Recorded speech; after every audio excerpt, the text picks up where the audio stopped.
Hi everybody, Laura here from My Favorite Things. Thank you so much for joining me today. I have a fun and colorful project to share with you using a couple of the new August release goodies, starting with this Rainbow Bright die. I'm going to die cut this onto some white cardstock.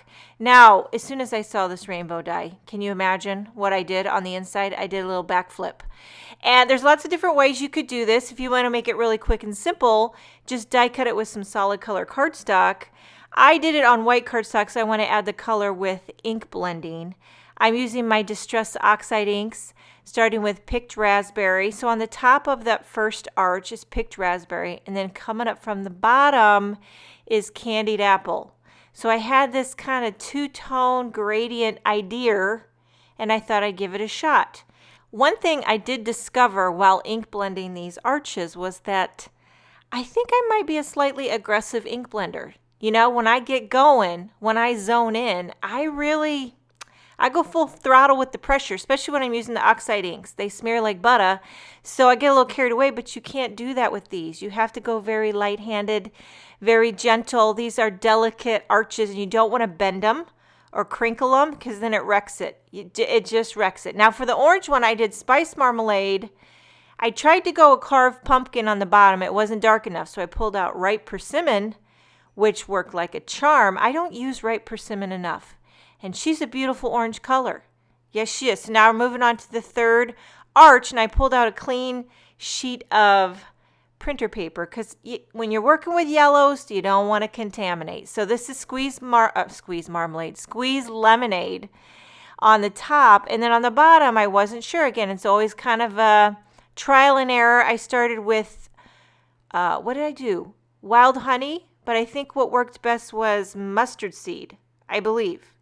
And then, you know, sometimes what I do when I want to have a little bit of orangey yellow, but I can't find the right color, I take my orange ink blender.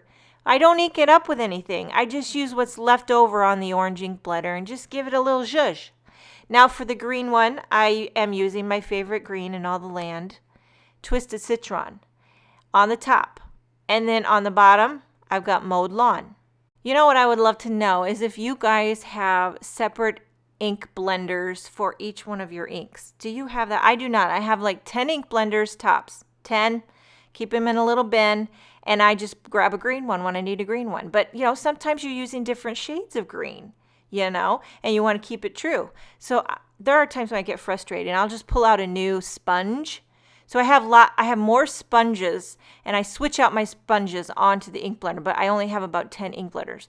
I would like to have, I mean, that would be a luxury, but I mean, when you think about all the Distress inks and then all the Distress Oxide inks, and then all the other brands of inks that I love and use often, I don't know how it would be practical to have that many. And I don't have the storage. I just have a small little nook on the end of my dining room, and I have to keep it contained. If it outgrows that space, then my dining room looks like a bomb went off, which, I mean, if I'm being real, my dining room looks like a bomb went off often.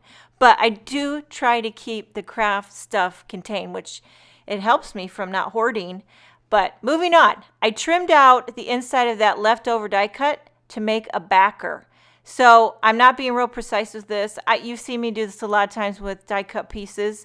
When you want to hold them all together, I make a little backer. I cover it with tape runner, and now I pop on all the arches, and this will hold the whole rainbow together. Now, when I'm looking at this, although I think it looks dynamite with the ink blending, I really think you could get just as good results, maybe a lot quicker using solid color cardstock.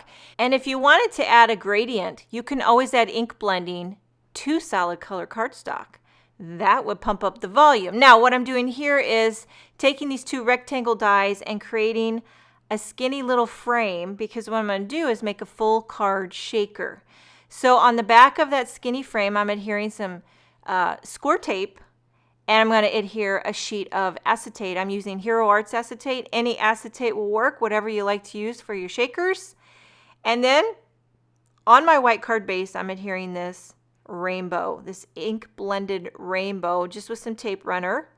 And then I will cover the back of my shaker with foam tape. Now, if you're going to use, you got to know what you're going to use. For me, I'm using very thin type of confetti today. So I'm only going one layer of foam tape. If you want to use thicker sequins, you got to add 2 layers of foam tape.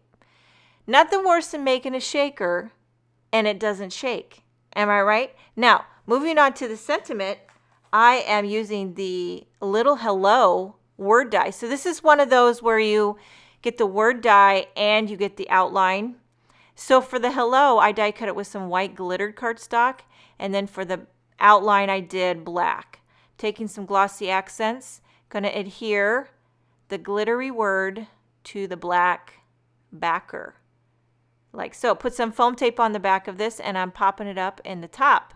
Now you could have stopped right there, but I ain't gonna. I'm gonna add just a coordinating sentiment to go with the hello. So it's gonna be like a birthday hello. I'm using the Bitty Birthday Wishes stamp set, and what I'm doing is embossing the sentiment in clear onto white cardstock so you can't see it. I'm going to use ink blending to bring out the color. So I use my little mini distress inks in Mermaid Lagoon and Blueprint Sketch. I tried to tie it in with one of the colors of the card, so I went with the blue. And this is going to be that two-tone kind of gradient blue going on here. You can see now the sentiment really pops through. I rub it down with a dry paper towel to get any excess ink off of that clear embossing. And then I'll pop this up right underneath the hello.